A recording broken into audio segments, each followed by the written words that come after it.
The people from a small town in France are outside the king's summer castle. The king goes out onto the balcony. We are very happy to tell you that we have a baby daughter. Her name is Aurora. Everyone is invited to a party here at the castle tomorrow, he says. The king goes back into the castle. The queen is singing to the baby. The party tomorrow is going to be wonderful, says the king. All the people from the town are coming and, of course, we must invite the flower fairies.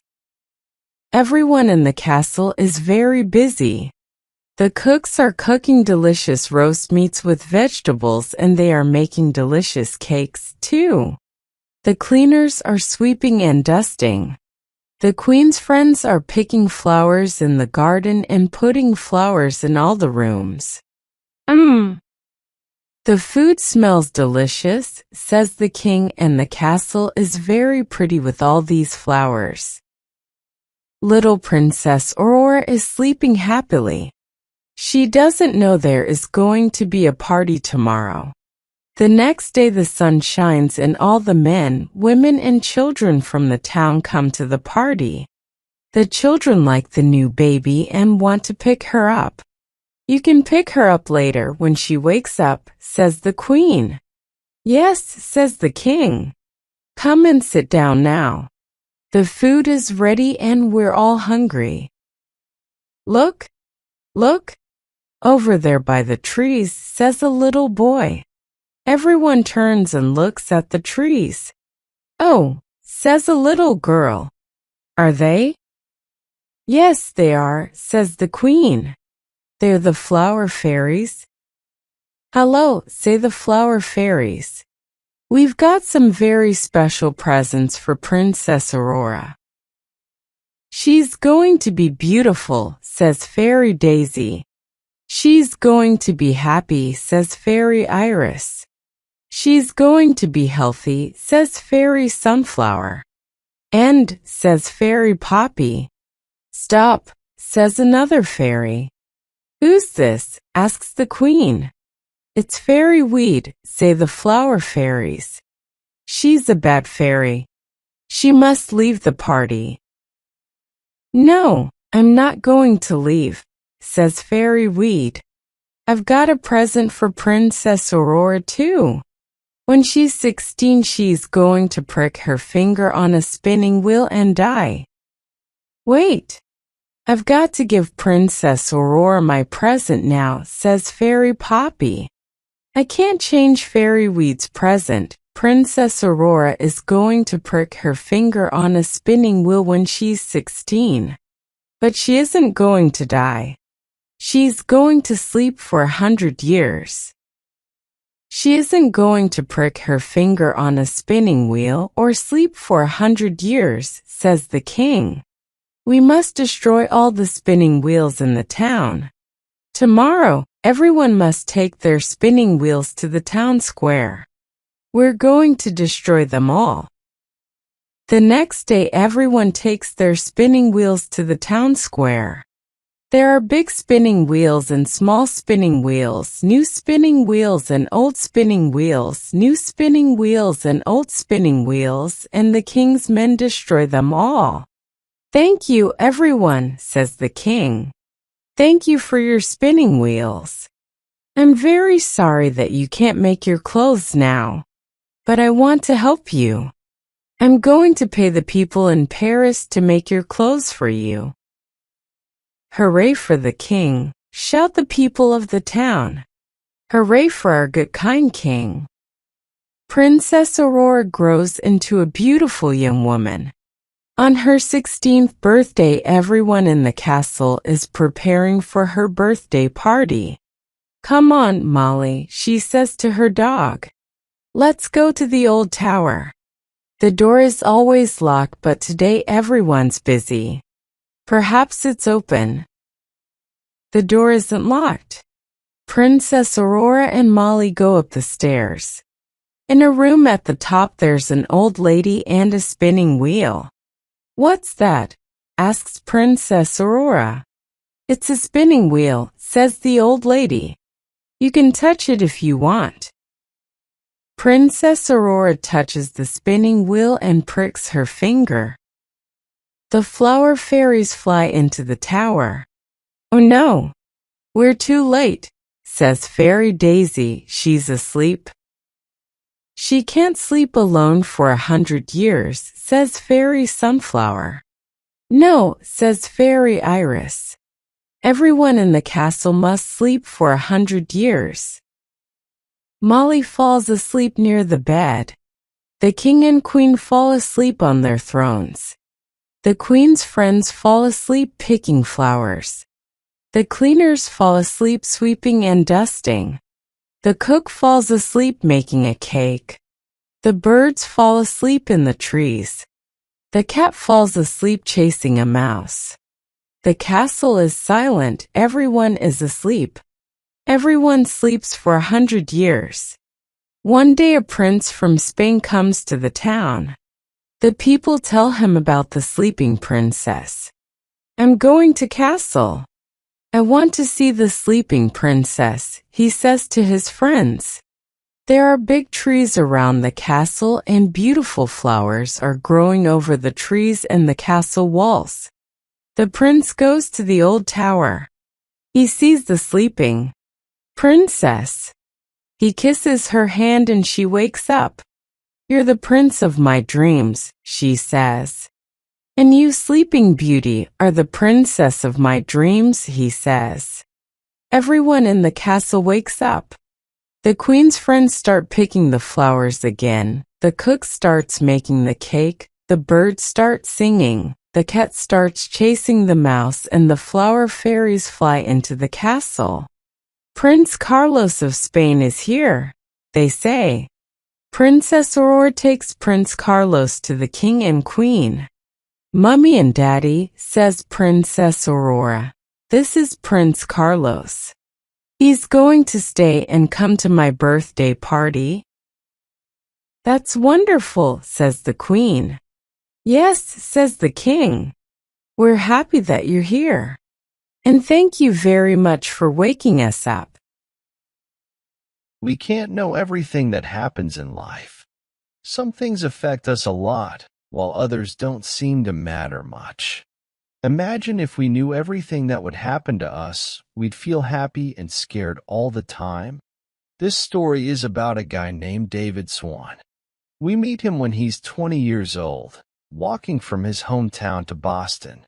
His uncle owns a small grocery store there, and David's going to work with him. David grew up in New Hampshire, had good parents, and went to a regular school. After walking all morning, he gets tired and hot. He finds a shady spot by some trees with a nice little spring. He lies down and falls asleep, using his clothes as a pillow. While David sleeps, people pass by on the road. Some don't notice him, some glance at him, and some laugh at how deeply he's sleeping. But David doesn't care about their opinions. Soon, a carriage with a couple inside stops near him. The carriage has a problem with a wheel, but it's not a big deal. The couple sees David sleeping and thinks he looks peaceful. They're careful not to disturb him. "How deeply he's sleeping," whispered the old man. "He looks so peaceful." A sleep like that without needing medicine is precious. It means good health and a calm mind. "And he's young too," said the lady. "Old people don't sleep as soundly. Our sleep is different from his." The more they watched, the more interested they became in the young man. They felt like they were peeking into a secret room with him. When a sunbeam shone on his face, the lady moved a branch to block it, trying to be helpful. She started to feel a connection to him, like a mother. "It seems like fate brought us here," she whispered to her husband. "Maybe we were meant to find him, especially after our disappointment with our cousin's son. I think he looks a bit like our son who passed away. Should we wake him?" "Why bother?" said the man, unsure. "We don't know anything about him." "But he looks so innocent," said his wife, earnestly. While they whispered, the young man didn't move a muscle. But little did he know, good luck was about to find him. The old man had lost his only son and wasn't happy with his relative who would inherit his wealth.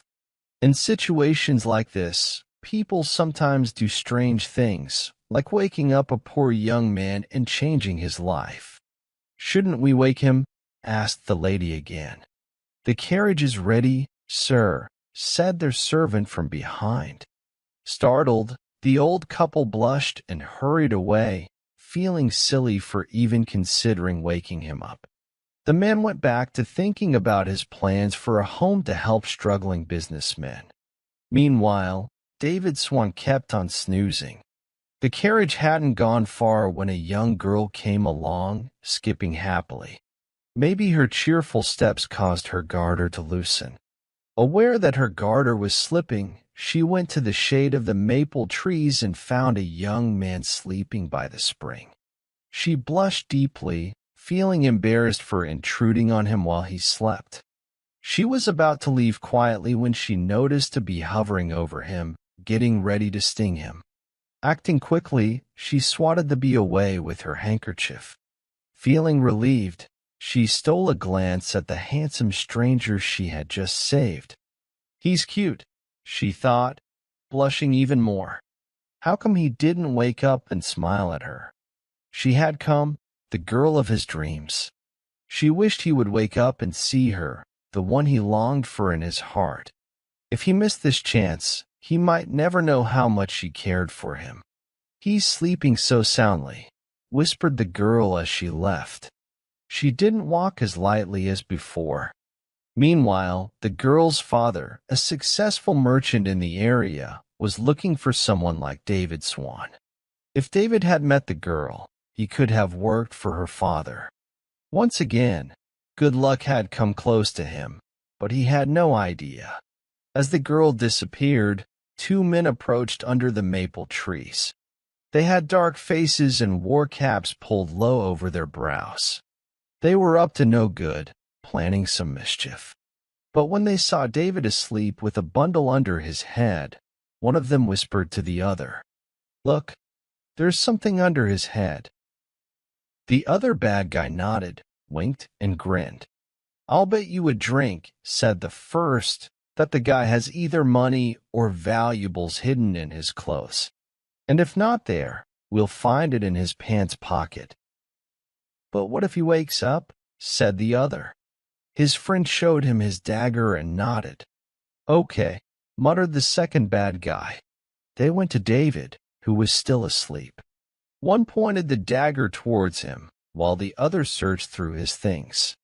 Their faces looked scary and filled with fear. If they had looked into the spring, they would hardly have recognized themselves. But David was sleeping peacefully. "I'll take the bundle," whispered one. "I'll attack if he wakes up," muttered the other. But then a dog came over and looked at them and then at David. He drank from the fountain. "Forget it," said one bad guy. "Let's go. The dog's owner must be nearby." "Let's have a drink and leave," said the other.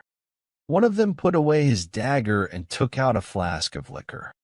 They both drank and left, laughing about their failed plan. They soon forgot about it, never realizing the seriousness of their actions. As for David, he continued to sleep, unaware of the danger he had just avoided. He slept more restlessly now, but soon woke up to the sound of a stagecoach. "Hey, can I ride?" shouted David. "There's room on top," replied the driver. David got on and headed happily towards Boston, without even looking back at the spring where so much had happened while he slept. He didn't know that in just an hour, his life had been touched by wealth, love, and danger. Whether asleep or awake, we often don't notice the strange things happening around us. It makes you wonder if there's someone watching over us, making sure things happen as they should.